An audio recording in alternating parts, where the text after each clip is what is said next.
A senior Hamas official says the remaining 48 Israeli hostages will be released tomorrow before the 72-hour deadline expires at midday. To this point, the ceasefire does appear to be holding, though there is much we still don't know about how these coming 24 hours will unfold. In Gaza, Hamas is deploying around 7,000 members of its security forces to reassert control over those areas the Israeli troops have left, which of course begs further questions about their readiness to disarm and to relinquish power.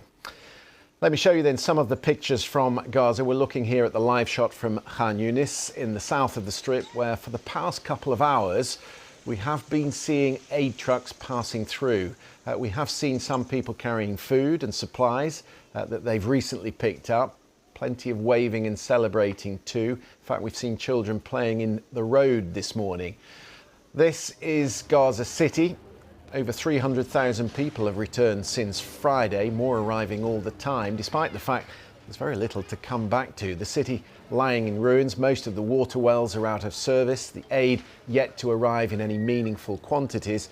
We have been seeing people trying to clear rubble from the streets, but one Hamas official said yesterday they only have 4 diggers available to help with that.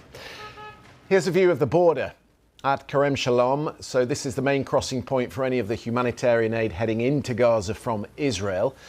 There have been some trucks passing through this morning. The deal says 600 aid trucks a day should be allowed through, though we're not seeing anything on that scale just yet.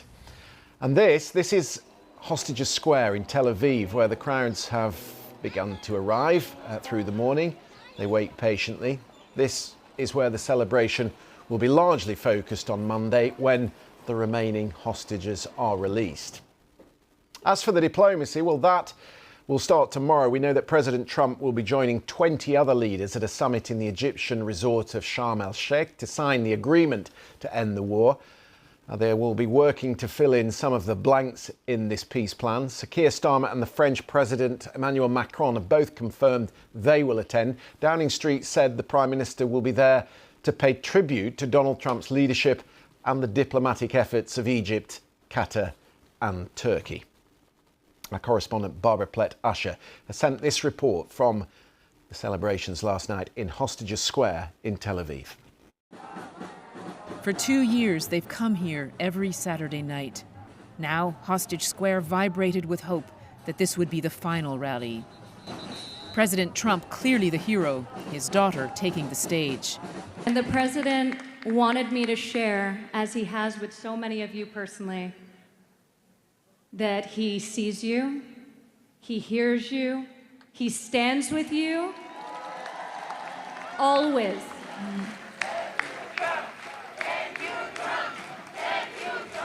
Trump's envoy, Steve Witkoff, tried to give the Israeli Prime Minister some credit for the deal. To Prime Minister Benjamin Netanyahu. They've accused Netanyahu of sabotaging past ceasefire attempts, aren't ready to forgive him. To Prime Minister Benjamin Netanyahu. Mr. Trump's son-in-law, Jared Kushner, acknowledging the pain on the other side. And also to see the suffering end for the people in Gaza, who, for most of them, were experiencing this through no fault of their own, other than being born into a situation that was horrific. This feels like the climax of what's become a movement to bring them home. And with President Trump's envoy here and his family getting all of the credit for sealing the deal, promising them that they would not only see their loved ones, but also get a lasting peace. In Gaza, the bombing has stopped. But the Israelis created a wasteland. You can't call it peace, not yet.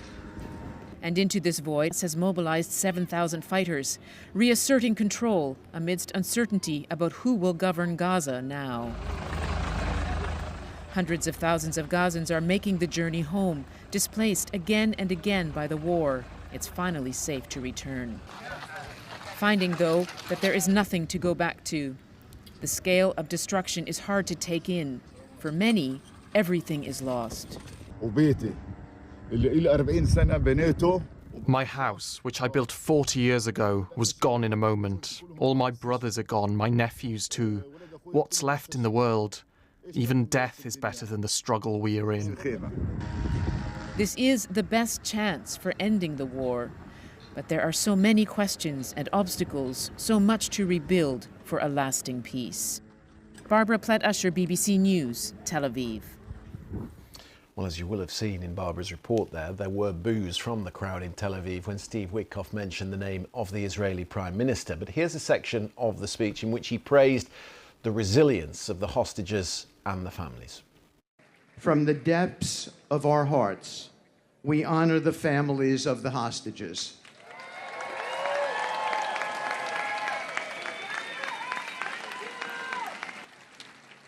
To the hostages themselves, our brothers and sisters, you are coming home.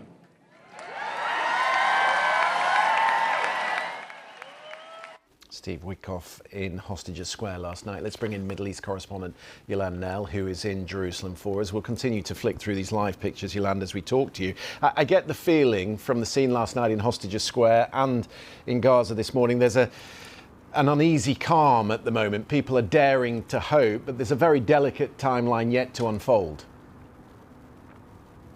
That's right. Everything feels very fragile. People that I've spoken to in Gaza, some of them have said that they're reluctant to return back to their neighborhoods in the north of the Gaza Strip. They want to know what will happen in terms of some of the lawlessness that they've seen, what will happen in terms of aid getting in, and will this ceasefire ultimately hold?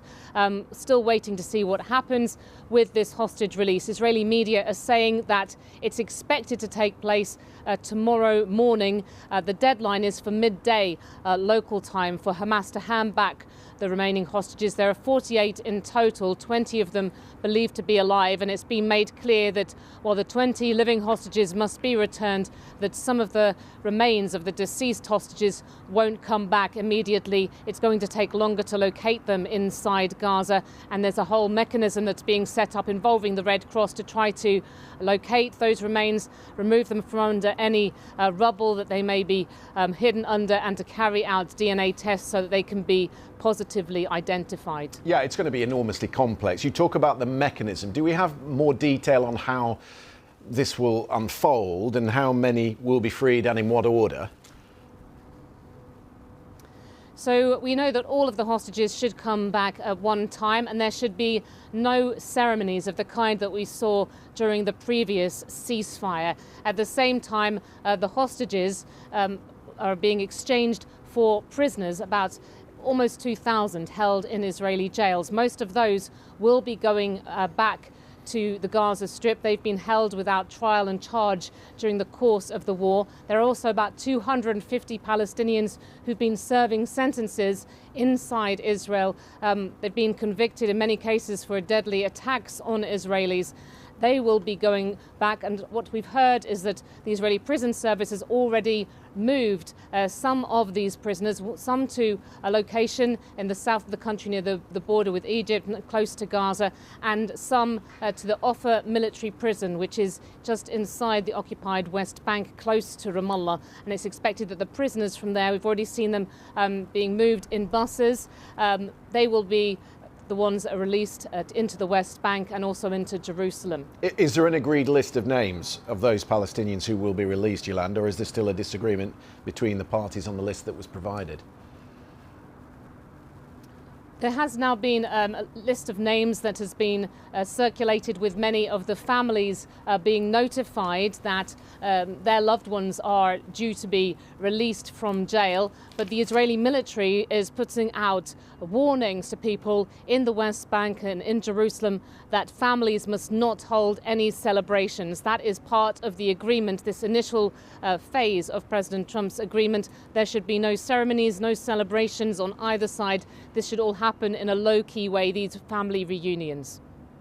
The Defence Minister, Israel Katz, has been speaking this morning, Yolande. He's instructed the IDF to prepare to demolish all of Hamas's tunnels once the hostages have been released. That obviously is not part of what is on paper in this 20-point plan. Could that cause some tension, do you think?